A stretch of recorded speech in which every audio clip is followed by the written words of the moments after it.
Service based industry से तुम start कर रहे हो तो लगता है कि भाई प्रोडक्ट बेस्ड में जाना है, करना है, थोड़ी अच्छी कंपनी चाहिए।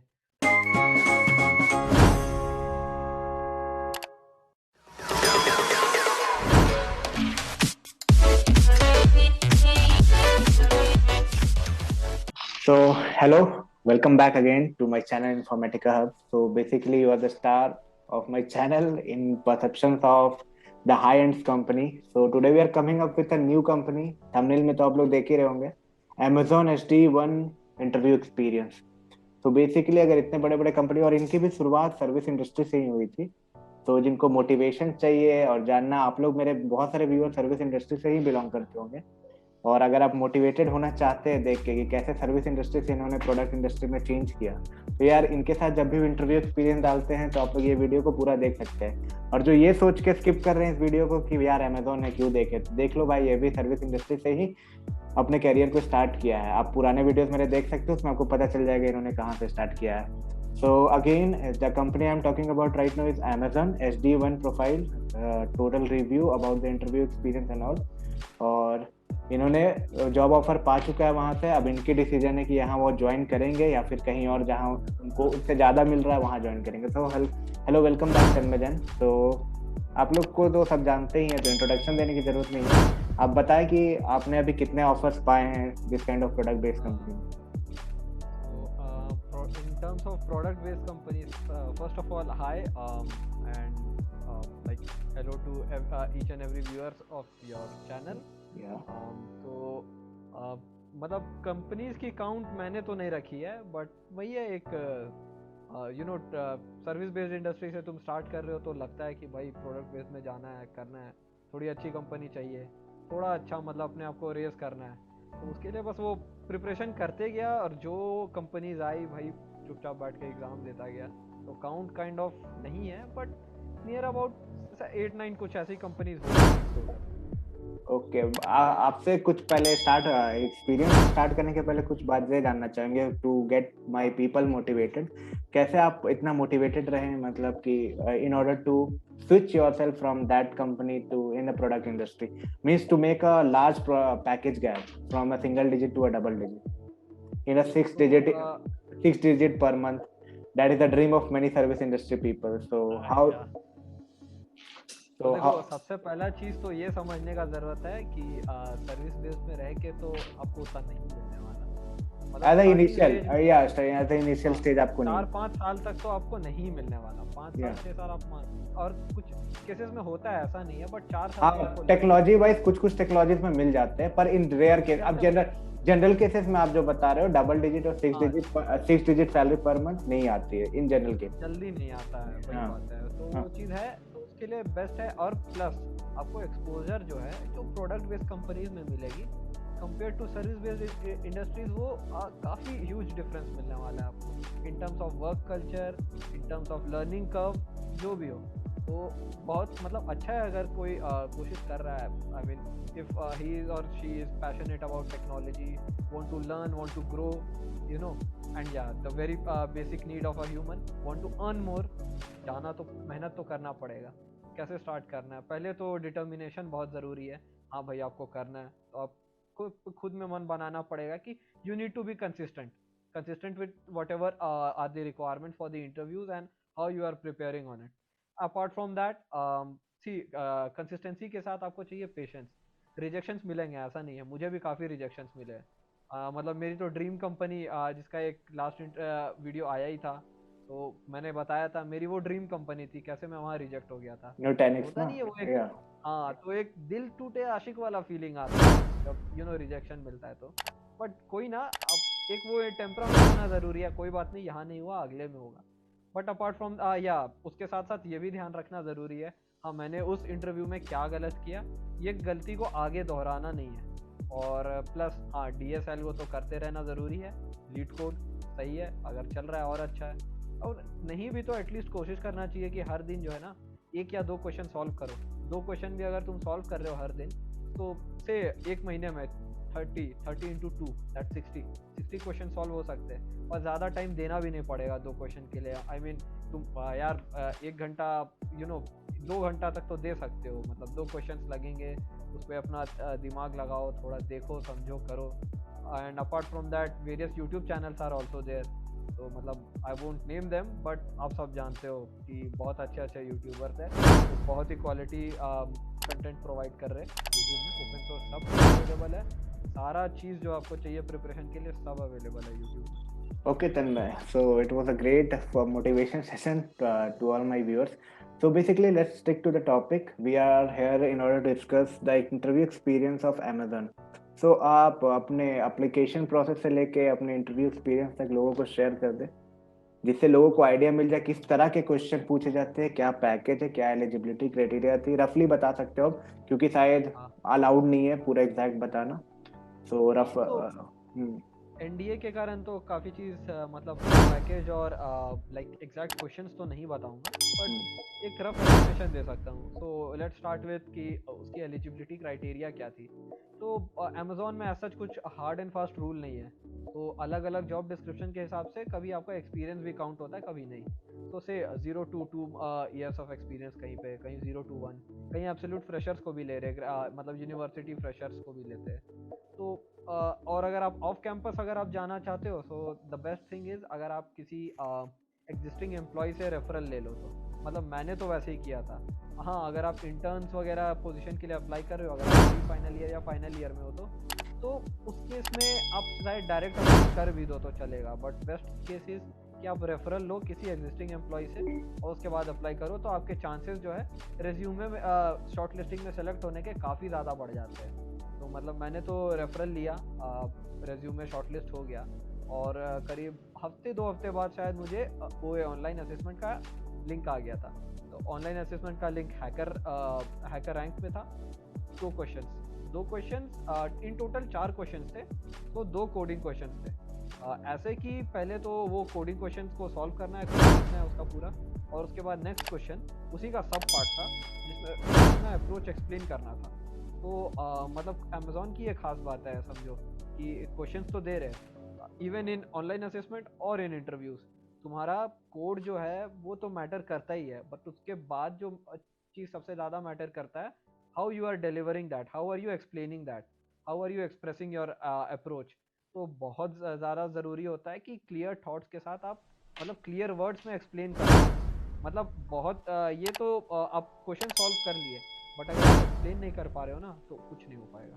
तो एक्सप्लेनेशन और मतलब कि मैं समझा नहीं, ऐसा मतलब रिटर्न में नहीं दिया, वो कह रहे आपको क्वेश्चन बनाना है as per the code, means code करना है, उसके बाद उसको एक्सप्लेन करना है कि व्हाई यू हैव। तो जैसे तो जैसे मेरे ऑनलाइन असेसमेंट में ना 2 क्वेश्चंस थे, एक हीप से था और एक ग्राफ, मतलब वो आई वुड से डीपी का क्वेश्चन था, डायनेमिक प्रोग्रामिंग का क्वेश्चन था वो एक।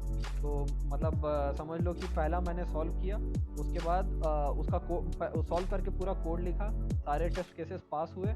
उसके बाद जो उसका सेकंड सब पार्ट था, वहाँ पे लैंग्वेज में मतलब से if I want to explain someone, तो उस लैंग्वेज में मेरे को वहाँ पे एक्सप्लेनेशन टाइप करना था। एक वाइट स्पेस दिया हुआ था, वहाँ पे टाइप करना है अपना एक्सप्लेनेशन, ये बताना है कि उसका टाइम कॉम्प्लेक्सिटी कैसे निकाल रहे हैं और कितना आएगा, ये भी चीज़ पूरा चीज़ बताना होता है काफ़ी चीज़। तो ये मतलब पूरा शुरू से लेके एंड तक का सारा अप्रोच अपने को बताना पड़ेगा वहाँ पे, तो लिखना ही होता है। तो मैंने दोनों क्वेश्चंस को वैसे ही सॉल्व किया था, और उसके बाद काफ़ी टाइम लगा था हाँ इसका इंटरव्यू का वो कॉल आने में। मुझे तो आई गेस 1 मंथ या 1.5 मंथ अप्रोक्स लग गया था इंटरव्यू का कॉल आने के लिए। मतलब रिटर्न के बाद इंटरव्यू में इतना ज़्यादा डिफरेंस था? So you might have thought कि आपका रिटर्न नहीं निकला है, इतना लंबा समय हो गया था। हाँ, मैंने तो ये सोच लिया था कि मेरा नहीं निकला है, ठीक है छोड़ो कोई बात नहीं। अच्छा, और रिटर्न गया कैसा था, मतलब रिटर्न देने के बाद आपको कैसा लगा था कि मतलब दोनों क्वेश्चंस हो गए थे आपसे? नेक्स्ट फीलिंग्स था। हाँ, क्वेश्चंस तो मतलब एक तो पूरा सॉल्व हुआ था, एक में टेस्ट केसेस ज़्यादा पास नहीं हुए थे, मतलब मेरे तो सिर्फ 4 टेस्ट केसेस ही पास हुए थे। कुछ टाइम का भी कमी था ना, और काफ़ी सोच के अच्छे से एक्सप्लेन करके लिख रहा था।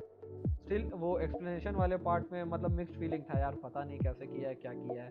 Okay, you have to write the code and after that you have to explain the thing. ये मतलब कुछ नया, मैंने ऐसा कभी रिटर्न नहीं दिया।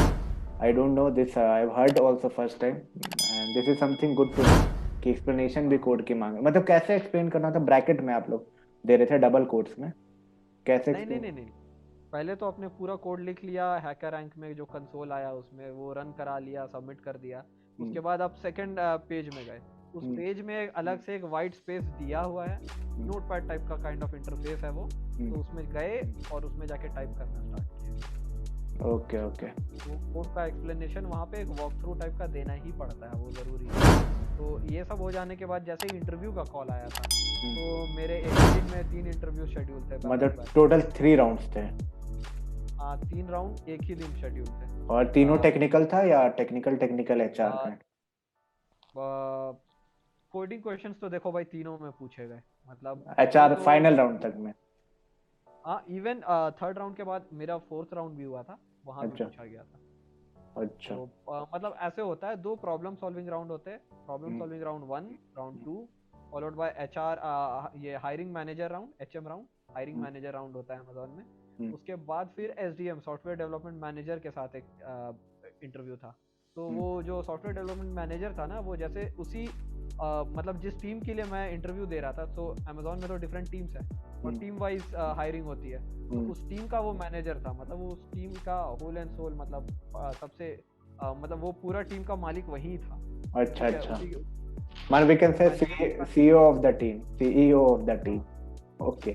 काइंड So ऑफ बोल सकते हो, वही है। he was taking the interview. So how was your first round? मतलब कैसा था? तो कितनी देर का था? मतलब मेरा 1 घंटा ही है, सब में 1 घंटा अलॉट। सारे राउंड 1-1 घंटा, मतलब पर इंटरव्यू में चला गया। हाँ, वो मतलब स्टैंडर्ड टेम्पलेट है अमेज़न का कि एक राउंड का 1 घंटे का रहेगा, ऐसे करना है। तो apart from 2 coding questions, her round में लीडरशिप प्रिंसिपल्स पूछे गए थे। तो अमेज़न काफ़ी ज़्यादा फोकस करता है लीडरशिप प्रिंसिपल्स पे।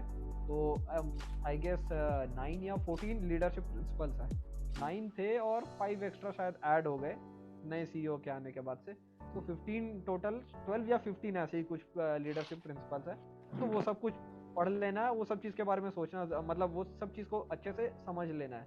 ये प्रिंसिपल्स है, और जितने भी बिहेवियरल टाइप ऑफ क्वेश्चंस होते हैं ना, वो यही लीडरशिप प्रिंसिपल पे बेस्ड आते हैं। और मतलब कोडिंग क्वेश्चंस तो काफ़ी लोग सॉल्व कर ही लेते हैं। उसके बाद फिर आता है आपका पार्ट, जब आपको एक्सप्लेन करना होता है। इवन कोड अप्रोच एक्सप्लेन करने के बाद एक ड्राई रन बताना ज़रूरी है, बहुत ज़रूरी है, मस्ट है ये, कि कोड ऐसे ऐसे काम कर रहा है फॉर अ सैम्पल इनपुट, ये इस तरीके से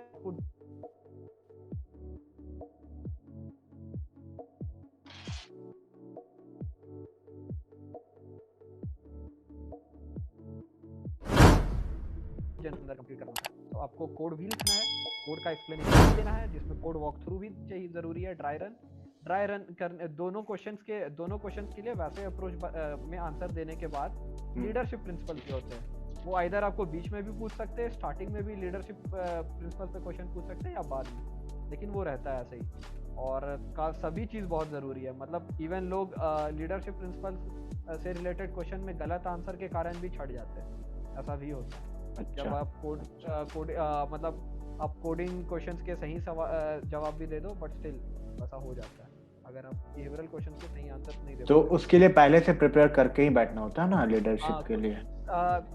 सेट ऑफ क्वेश्चंस अवेलेबल है इंटरनेट पे कि मतलब इन जनरल 5 से 10 इतने क्वेश्चंस है जो पूछा जा सकता है, मतलब काइंड ऑफ जनरल क्वेश्चन है। तो बेटर मैं तो यही बोलूँगा कि सब आप 10 क्वेश्चंस देख लो और मन में सोच लो कि अच्छा ऐसा क्वेश्चन आया तो आपको कैसे आंसर करना है। तो उस समय क्या है ना, वो जो सोचने में जो टाइम जाता है वो बच जाएगा, क्योंकि वहाँ पे आपके पास टाइम बिल्कुल कम रहने वाला है। बहुत ज़रूरी है लीडरशिप प्रिंसिपल्स को, ऐसे आप मतलब इसको ऐसे आप टैकल कर सकते हो, लीडरशिप प्रिंसिपल रिलेटेड क्वेश्चंस को। और तो फिर मेरे सेकंड? पहले राउंड में भी, अच्छा। पहले राउंड में तो ऐसे ही हुआ, सेकंड राउंड भी ऐसे ही गया। 2 क्वेश्चंस, दोनों के आंसर दो, उसके बाद फिर एक्सप्लेनेशन, ड्राई रन के बाद फिर leadership principle question, and then hiring manager round हुआ। हायरिंग मैनेजर राउंड में एक ये अलग चीज़ था कि मुझसे एक ही क्वेश्चन पूछा गया था, वो ट्री पे बेस्ड था। मतलब सभी में मुझसे जो क्वेश्चन पूछे गए वो आइदर लिंक लिस्ट, ट्री और ग्राफ, इसी से थे। और ग्राफ में भी बेसिक ग्राफ ऑन ग्रिड्स के क्वेश्चन आते हैं। ग्राफ ऑन ग्रिड्स में काफ़ी अच्छा वेरिएशन हो जाता है। तो जितने भी वेरिएशन है, इवन वो तो ओपन सोर्स अवेलेबल है हर जगह, कोई भी देख सकता है वो। तो मुझसे काइंड ऑफ ऐसी क्वेश्चंस आए इन ऑल द 4 राउंड, थोड़ा सा वेरिएट करके, सिंपल ट्रीज, लिंक लिस्ट और ग्राफ, दैट्स इट। ग्राफ में भी इन पर्टिकुलर ग्राफ ऑन ग्रिड्स। और मैंने तो ये पैटर्न भी देखा है कि मतलब team wise, job description wise, आप जिस भी टीम के लिए अप्लाई कर रहे हो ना, तो उस हर एक टीम का खुद का एक डिफाइंड पैटर्न होता है।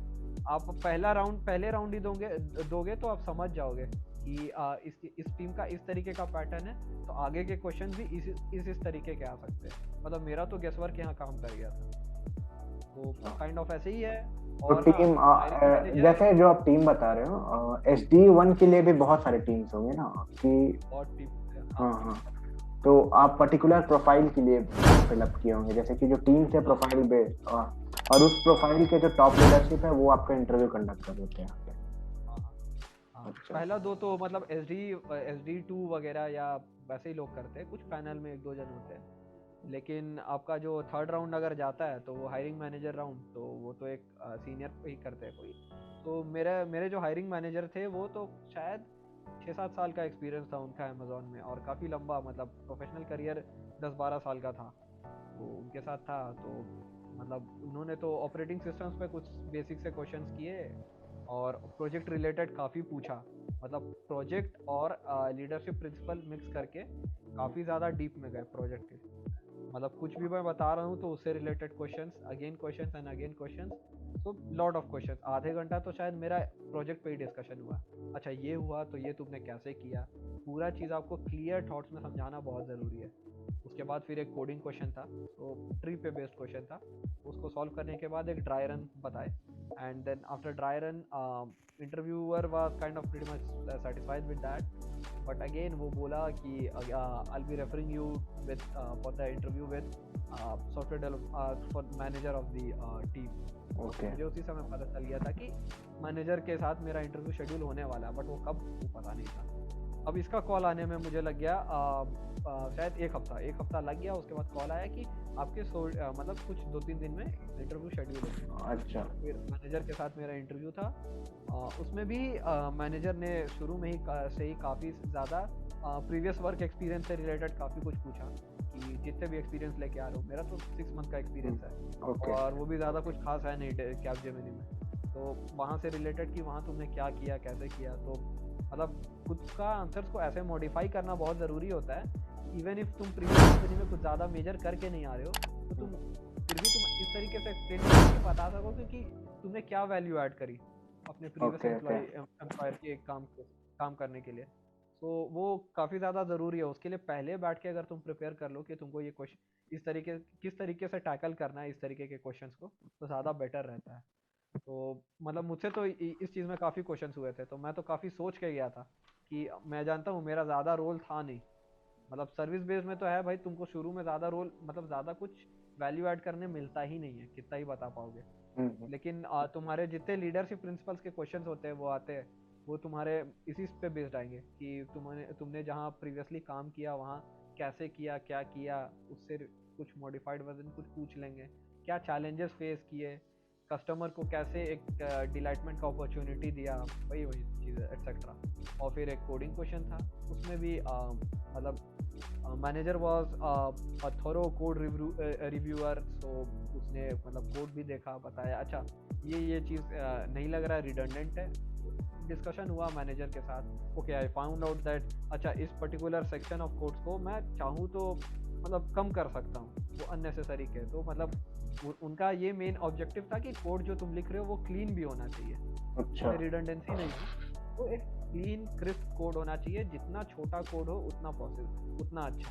मतलब वो क्वेश्चन जो था ना, वो क्वेश्चन को मैं 2 अप्रोच से कर सकता था।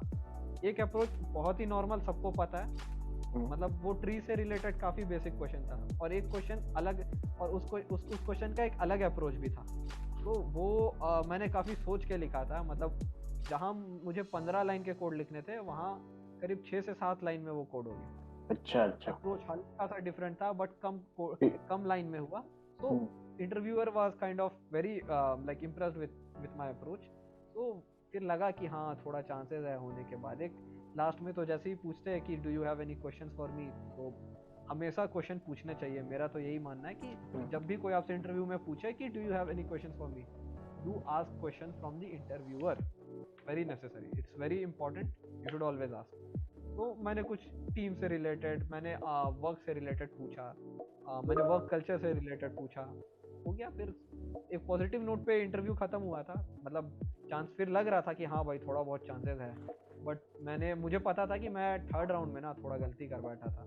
तो मतलब उसमें तो प्रोजेक्ट में काफ़ी घुस गया था वो इंटरव्यू, तो काफ़ी दिक्कत हुआ था उस समय टैकल करने में। तो आपका काफ़ी सारा चीज़ जज किया जाता है उस समय।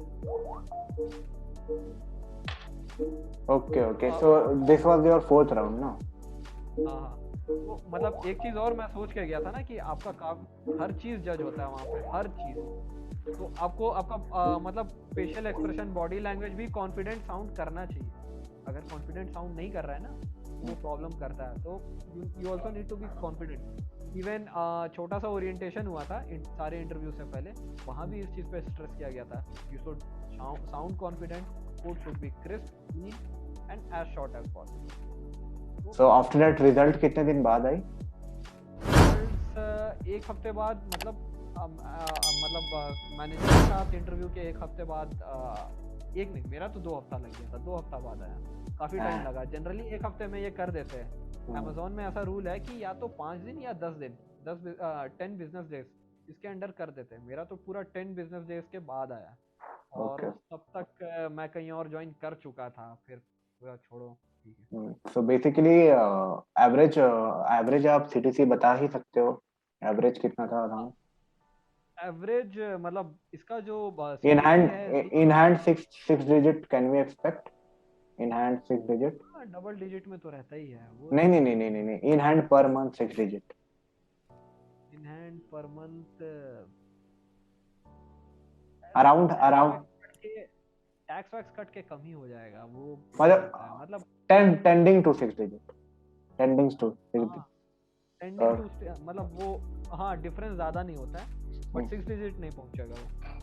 ओके। मतलब अमेज़न का ये चीज खासियत है कि हर किसी को अलग अलग एसडीयू, हर किसी को अलग अलग ऑफर आते हैं, वो भी टीम स्पेसिफिक चेंज हो जाता है।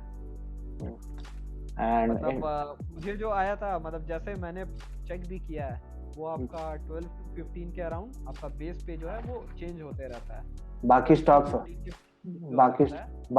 नहीं, उसके अलावा वो ज्वाइनिंग बोनस है। ज्वाइनिंग बोनस काफ़ी हेफ्टी होता है। मतलब अमेज़न में वो कहीं केसेस पे तो 9 लाख का ज्वाइनिंग बोनस होता है, 9 से 10 लाख का ज्वाइनिंग बोनस। कहीं केसेस पे इवन कम भी हो जाता है, 4 से 5, तो वो रेंज करते रहता है।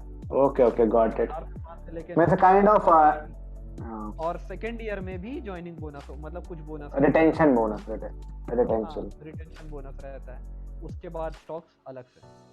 It's kind of good to say in front of anyone. हाँ, गुड टू से हो जाता है, हाँ। Yeah. So it was a great experience, Tanmay. You shared the experience with my viewers. And viewers, if you please watch his video, because he will be definitely sharing something that is quite different from service industry. Because you have seen that till now, I think 3 videos I have uploaded with him, and all 3 are it's different. And there are also lots of experience he is having. We will be scheduling a call and recording the session, and we'll be uploading for you all guys.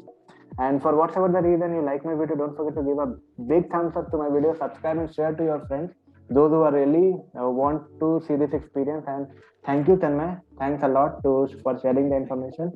Hope that viewers show some love to your video and to your content, and so that we can call you again. Viewers please अपना प्यार दिखाना और उस लाल button को दबा के कर देना सब्सक्राइब, हाँ, और थम्स अप कर देना अगर अच्छा लगा हो तो। अगर अच्छा नहीं लगा हो तो स्टिल कोई बात नहीं, कर दो यार, क्या है। ओके, सो अगर यहाँ तक आ गए वीडियो में तो सब्सक्राइब लाइक कर ही दो। And we will be meeting soon with one of the new content. So तब तक के लिए stay tuned, stay updated, and all the best for all your upcoming interviews and examination. Take care. Bye bye.